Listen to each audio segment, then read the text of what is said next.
Hello friend, સ્વાગત છે આપનું મારા રસોડાના કાઠિયાવાડી સ્વાદમાં. હું ભાવનાબેન રાઠોડ. આજે આપણે બનાવશું મેંગો આઈસ્ક્રીમ. મેંગો આઈસ્ક્રીમ બનાવવા માટે અહીંયા મેં અમૂલ ગોલ્ડનું દૂધ લીધેલું છે. તમે ઘરમાં આવતું કોઈ પણ ફૂલ ફેટ દૂધ લઈ શકો છો. 500 મિલીગ્રામની એક કોથળી દૂધની લીધી છે. તો દૂધ ગરમ કરવા મૂકશું. અહીંયા ગેસ ઉપર કડાઈ મૂકી દીધી છે. તો દૂધ આપણે કડાઈમાં નાખી દઈશું. દૂધને આ રીતે સતત હલાવતા રહેશું. હવે ગરમ થયેલા દૂધમાં આપણે ખાંડ નાખશું. તો 500 મિલીગ્રામ આપણે દૂધ લીધેલું છે, તો 6 મોટી ચમચી ભરી અને દૂધમાં ખાંડ નાખશું. કોઈ પણ ઠંડી વસ્તુ બનાવીએ ખાંડનું પ્રમાણ થોડું વધારે રાખવાનું. આજે આપણે બિસ્કિટ નાખી અને આઈસ્ક્રીમ બનાવશું. મેરીગોલ્ડ બિસ્કિટ લીધેલા છે. મેરીગોલ્ડ બિસ્કિટનો પોતાનો કોઈ સ્વાદ નથી હોતો, એટલે આઈસ્ક્રીમમાં બિસ્કિટનો બિલકુલ સ્વાદ નહીં આવે. તો પેકેટમાંથી આપણે બિસ્કિટ અલગ કરી લેશું. અહીંયા મેં મિક્સર જાર લીધેલું છે. મિક્સર જારમાં આપણે નાના પીસ કરી અને નાખી દઈશું. માત્ર 10 રૂપિયાના પેકેટમાં તમારી આઈસ્ક્રીમ એટલી સ્વાદિષ્ટ બનશે કે તમે બહારની આઈસ્ક્રીમ લાવવાનું ભૂલી જશો. હવે આ બધા બિસ્કિટ મેં મિક્સર જારમાં લઈ લીધા છે. તો એનો ફાઇન પાવડર બનાવી લેશું. બિસ્કિટનો ફાઇન પાવડર પીસી લીધો છે. તો એક વાસણમાં લઈ લેશું. તો ગરમ દૂધમાં મિક્સ કરતા પહેલાં આપણે બિસ્કિટના પાવડરમાં થોડું દૂધ નાખી અને પેસ્ટ જેવું બનાવી લેશું. થોડું દૂધ નાખતા આ રીતે મિક્સ કરવાનું છે.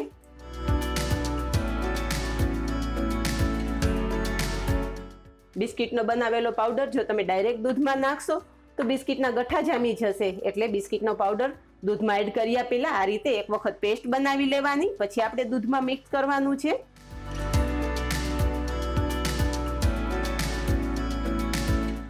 તો દૂધ અને પીસેલા બિસ્કિટ સરસ મિક્સ કરી લીધા છે. આ બાજુ આપણું દૂધ પણ ગરમ થવા લાગ્યું છે. હવે દૂધમાં નાખેલી ખાંડ ઓગળી ગઈ છે. તો આપણે બિસ્કિટનું બનાવેલું મિશ્રણ છે એ થોડું કરતા દૂધમાં ઉમેરશું. બધું એકી સાથે નથી નાખી દેવાનું. આ રીતે થોડું નાખતું જવાનું અને મિક્સ કરતું જવાનું છે. બિસ્કિટવાળું મિશ્રણ મિક્સ કરતા વખતે ગેસની ફ્લેમ આપણે બિલકુલ ધીમી કરી નાખશું. અને આ રીતે સતત ચલાવતા રહેશું, નહીતર બિસ્કિટ નીચે બેસી જશે. પીસેલા બિસ્કિટનો પાવડરને ચાળવો બિલકુલ જરૂરી નથી, કારણ કે આપણે એક વખત હજી આને પીસવાનું રહેશે. તો આ રીતે ધીમા ગેસે આપણે સતત ચલાવતા રહેશું જ્યાં સુધી આપણું મિશ્રણ ઘટ ના થાય. હવે આપણું આઈસ્ક્રીમનું મિશ્રણ ખૂબ જ સરસ ઘટ થઈ ગયું છે. હું તમને ચમચીમાં લઈને બતાવું છું. આગળ પાછળ આ રીતે કોટિંગ થઈ જાય એટલે આપણું આઈસ્ક્રીમનું મિશ્રણ પરફેક્ટ તૈયાર થઈ ગયું છે. ગેસ બંધ કરી દઉં છું. હજી ઠરશે એટલે થોડું વધારે ઘટ થશે. આઈસ્ક્રીમના મિશ્રણને ઝડપથી ઠંડુ કરવા માટે એક મોટા વાસણમાં થોડું પાણી લીધેલું છે અને થોડા એમાં આઈસ ક્યુબ નાખશું. અને તૈયાર થયેલા આઈસ્ક્રીમનું મિશ્રણ આપણે પાણી ઉપર રાખી દઈશું. આ રીતે થોડી વાર હલાવશું જેથી આપણું આઈસ્ક્રીમ મિશ્રણ ઝડપથી ઠંડુ થઈ જશે. તો આ રીતે તમે દૂધપાક બનાવો કે ખીર બનાવો, ઠારવા માટે આ રીતે તમે બરફ નીચે રાખી અને ઠંડુ કરી શકો છો. તો છે ને તમારા કામની ટિપ્સ. હવે આપણું આઈસ્ક્રીમનું મિશ્રણ ઠરી ગયું છે. તમે જોઈ શકો છો કે ઠરતા સરસ ઘટ થઈ ગયું છે. તો નીચેનું પાણી હટાવી લેશું. ઠંડુ થયેલું મિશ્રણ એક મિક્સર જારમાં લઈ લેશું. હવે આપણે મેંગો આઈસ્ક્રીમ બનાવીએ છીએ. તો એક મોટી કેરી, પાકી મીઠી કેરી સમારીને લીધેલી છે. તો આઈસ્ક્રીમ મિશ્રણમાં આપણે કેરીના પીસ નાખી દઈશું. અને આજે ક્રીમ કે વ્હીપ ક્રીમનો ઉપયોગ નહીં કરીએ, આપણે મિલ્ક પાવડર નાખશું. તો એક બાઉલ મિલ્ક પાવડર લીધેલો છે. મિલ્ક પાવડર તમે કોઈ પણ બ્રાન્ડનો લઈ શકો છો. બેબી મિલ્ક પાવડર પણ નાખી શકો છો. પણ બેબી મિલ્ક પાવડર નાખતા હોય તો ખાંડનું પ્રમાણ થોડું ઓછું રાખવાનું.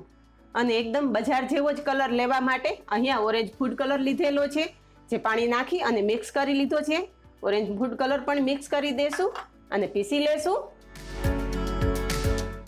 પીસી લીધા પછી આપણું આઈસ્ક્રીમનું મિશ્રણ ખૂબ જ સરસ તૈયાર થઈ ગયું છે. અહીંયા મેં આ રીતે એક ડબ્બો લીધેલો છે.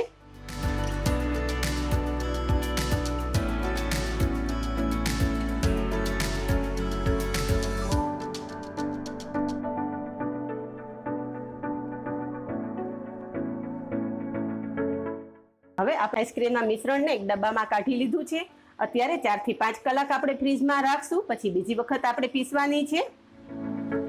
તો આઈસ્ક્રીમ ઉપર બરફ ના જામે એના માટે આપણે એક આ રીતના પ્લાસ્ટિક પેપર રાખશું. તમે દૂધની થેલી પણ રાખી શકો છો. ડબ્બાનું ઢાંકણ બંધ કરી અને આપણે ફ્રીજમાં મૂકી દઈશું. હવે જોઈ લઈએ, આપણો આઈસ્ક્રીમ સેટ થઈ ગયો છે. ખૂબ જ સરસ સેટ થઈ ગયો છે. આઈસ્ક્રીમને ફરી એક વખત પીસી લઈશું. આ રીતે ડબલ વખત પીસેલો આઈસ્ક્રીમ બજાર જેવો એકદમ સોફ્ટ અને મુલાયમ તૈયાર થાય છે. તો અહીંયા મેં મિક્સર જાર લીધેલું છે. તૈયાર થયેલો આઈસ્ક્રીમ આપણે મિક્સર જારમાં લઈ લઈશું. આ રીતે 2 ભાગમાં લઈ અને પીસી લઈશું. વધારાનો આઈસ્ક્રીમ આપણે બીજા વાસણમાં કાઢી લેશું. એટલે પીસેલો આઈસ્ક્રીમ આપણે પાછો આ ડબ્બામાં સેટ કરવાનો છે. પીસેલો બધો જ આઈસ્ક્રીમ આપણે ડબ્બામાં કાઢી લેશું. અને આ રીતે ટેપ કરી અને સેટ કરી લેશું. આવી ગયું ને મોઢામાં પાણી. આઈસ્ક્રીમની કન્સિસ્ટન્સી તમે જોઈ શકો છો. ખૂબ જ ફ્લફી એવી આપણું આઈસ્ક્રીમ બેટર તૈયાર થઈ ગયું છે. હવે આઈસ્ક્રીમ ઉપર થોડું ડ્રાયફ્રૂટ્સ નાખી અને ગાર્નિશ કરશું. અહીંયા મેં બદામ આ રીતે પાતળી પતલી ચેરીમાં સમારીને લીધેલી છે.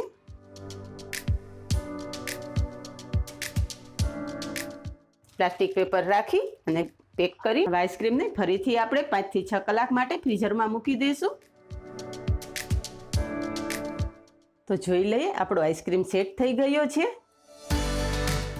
વાહ, ખૂબ જ સરસ આઈસ્ક્રીમ સેટ થઈ ગયું છે. અને આપણા કાગળમાં બરફ પણ બિલકુલ નથી જામેલો. તો આઈસ્ક્રીમને અનમોલ્ડ કરશું.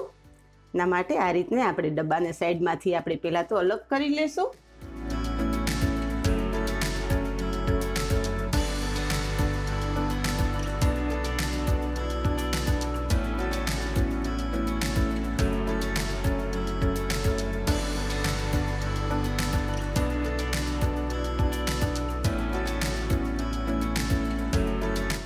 તો તૈયાર છે આપણો સોફ્ટ, મુલાયમ અને સ્વાદિષ્ટ એવો આઈસ્ક્રીમ.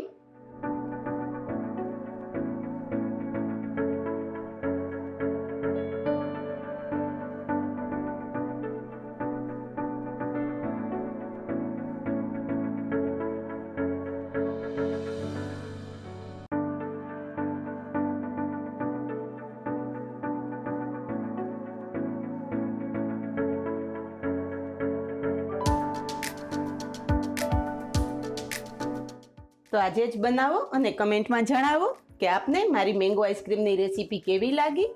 તો આજે બસ આટલું જ. મળીએ નેક્સ્ટ વિડીયોમાં. ત્યાં સુધી બાય. Thank you.